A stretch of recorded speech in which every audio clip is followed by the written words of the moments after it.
Learning objectives. After completing this module, learners will be able to describe and understand the various kinds of tribes and nomads that lived in the Indian subcontinent in the 1,000-year period. Describe and understand their role in society and how later they became merged with caste-based society. Understand the life of nomads or banjaras and their way of life.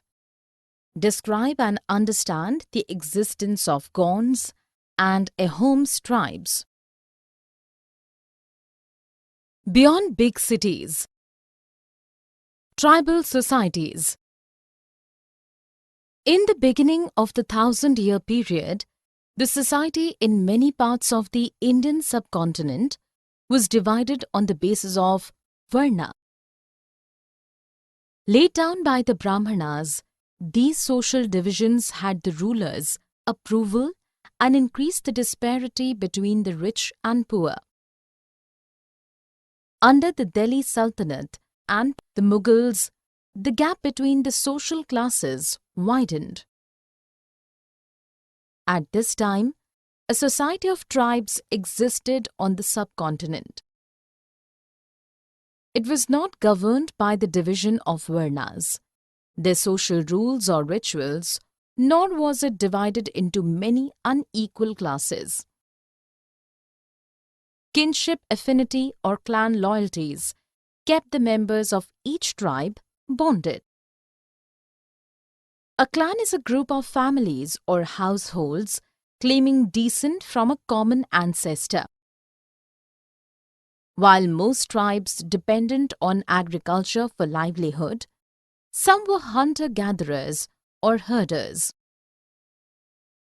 The tribes often engaged in a combination of these activities to tap the natural resources of their area to the fullest. The nomadic tribes moved from one place to another. A tribal group jointly exercised control over land and pastures and divided these amongst households as per its own rule. Forests, hills, deserts and hard-to-reach areas were their dwelling places. Despite confrontations with the mightier caste-based societies occasionally, the tribes managed to retain their freedom and preserve their unique culture. The interdependence of tribes and caste-based society on each other for various needs brought about a change in both the societies. Who were the tribal people? Historians today write tribal histories based on their rich custom and oral traditions. In the 13th and 14th century, Khokhar was a dominant tribe in Punjab. The Gakhars gained prominence later on. A Gakhar chief, Kamal Khan, was made a noble Mansabdar by Emperor Akbar. The Langhas and Arghuns were powerful tribes in Multan and Sindh before being overpowered by the Mughals. The Balochis, a significant tribe in the northwest, were divided into numerous smaller clans with different chiefs. The shepherd tribe of Gaddi lived in the western Himalayas. The Chero chiefdom was influential in parts of present-day Bihar and Jharkhand in the 12th century. Though Raja Man Singh, Akbar's valiant general, defeated and looted the Cheros heavily in 1591, they were not subdued completely. Aurangzeb's forces captured many Chero fortresses and defeated the tribe. The Nagas, Ahoms and many other tribes prevailed in the northeastern part of the subcontinent. The Mundas and Santals had a stronghold in the Bihar and Jharkhand region, Odisha and Bengal. Kolis and Birds and other tribes dominated the Maharashtra highlands and Karnataka. Kolis also inhabited parts of Gujarat. Large populations of Koragas, Vitars, Maravars, and other tribes occupied areas down south. A sizable Bhil population was settled across western and central India. Towards the end of 16th century, some Bhils became settled agriculturalists, some became zamindars, while some chose to remain hunter-gatherers. How nomads and mobile people lived. Nomadic pastoralists travelled long distances with their animals, surviving on milk and other pastoral products. They exchanged wool, ghee, etc. with settled agriculturalists for grain, cloth, utensils, and other products. While wandering, they would buy and sell these goods, carrying them on their animal backs. Banjaras, the most important trader nomads, travelled in caravans called tanda. Sultan Alauddin Khalji depended on Banjaras to transport grain to the city markets. The Banjaras. Peter Mundy, an English trader, visited India during the early 17th century. He described the Banjara life as, "The Banjaras carried their wives, children and household goods along with them. They owned their oxen, which were sometimes hired by merchants, but usually they themselves were merchants. They bought grain at places where it was cheaper and sold at places where it was dearer. In a tanda, about 600 to 700 persons travelled a distance of 6 to 7 miles a day in cool weather. Many pastoral tribes raised and sold cattle and horses to the wealthy people.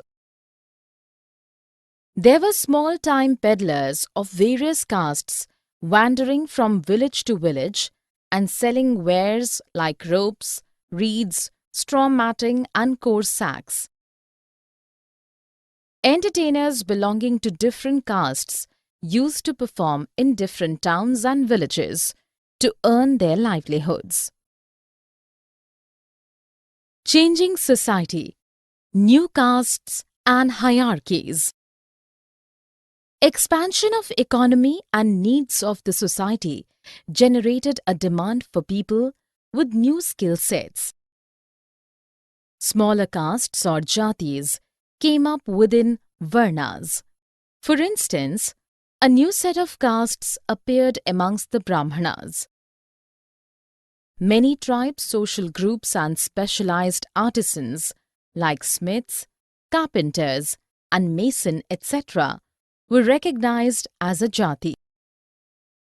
New clans like Hans, Chandelas, Chalukyas and others that were tribes earlier attained the status of Rajput. These newly emerging clans became powerful by the 11th and 12th century and gradually replaced the older rulers, especially in agricultural areas. This was the beginning of a developed society where the rulers used the might of wealth to create powerful states. The ascent of Rajput clans to the position of rulers inspired other tribes. With the support of the Brahmanas, many tribes were included in the caste system. However, only a few leading tribal families were permitted to join the ruling class. Most of them had to join the caste society as lower jatis. Some of the most powerful tribes of Punjab, Sindh, and the northwest frontier had embraced Islam long before. They dismissed the caste system altogether. The Gonds. A vast forested region, Gondwana meaning a country inhabited by Gonds, was home to the Gond tribe. The Gonds practiced shifting cultivation. The huge tribe was divided into smaller clans, each one headed by its own Raja or Rai. When the power of the Delhi sultans was declining, the influence of some large Gond kingdoms over the smaller Gond chiefs was growing. The Gond kingdom of Garha Katanga finds mention in Akbarnama, a history of Akbar's rule. According to Akbarnama, the kingdom comprised of 70,000 villages and had a centralized administrative system. The fearless Gond queen, Durgavati, valiantly faced the Mughal attack on Garha Katanga under Asaf Khan in 1565. The brave queen and her son both lost their lives trying to save their kingdom. Trapping and exporting wild elephants to other kingdoms earned Garha Katanga enormous wealth, making it a rich state. The Mughals defeated the Gonds and acquired a huge booty, including precious coins and elephants. Following the defeat, Garha Katanga became a weak kingdom but did survive for some time. They were soon battling unsuccessfully against the mightier Bundelas and Marathas. The Ahoms. The Ahoms migrated from the present-day Myanmar to the Brahmaputra Valley in the 13th century. They established their kingdom by defeating the age-old political system of the Bhuyans or landlords. They annexed the kingdoms of Chutias 1523 and the Koch Hajo 1581 and overpowered other tribes in the 16th century. They could build a large state using firearms as early as the 1530s. By 1660s, they succeeded in making high-quality gunpowder and cannons. The Ahoms lost to the Mughal attack under Mir Jumla in 1662. Despite emerging victorious, the Mughal could not control this region for very long. The Ahom state followed by a system of paiks or forced labor.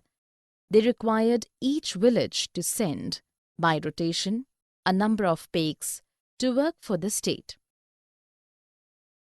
People from heavily populated areas were moved to less populated areas. This disintegrated the Ahom clans. By the first half of the 17th century, the Ahoms evolved as a centralized administration. During war times, adult males were put to military services. In peace times, they were engaged in building dams, irrigation systems, and other public works. Artisans mostly came from neighboring kingdoms to the Ahom kingdom. The Ahoms brought new method of rice cultivation in practice. Summary. Let us summarize what we have learned. Definite and distinct social change took place in the subcontinent during the period we have been examining with respect to tribes, nomads, and other settled communities. Varna-based society and tribal people constantly interacted with each other. This interaction caused both kinds of societies to adapt and change. There were many different tribes in the Indian subcontinent, such as Bhils, Nagas, Kolis, Santals, Mundas, Ahoms, Gonds, etc., and they took up diverse livelihoods. Over a period of time, Many of them merged with caste-based society. Some, like the Gonds, became Rajput Kshatriyas. Many tribes began to adopt Hinduism, and the Brahmanas gained influence and power. Others, however, rejected both the caste system and orthodox Hinduism.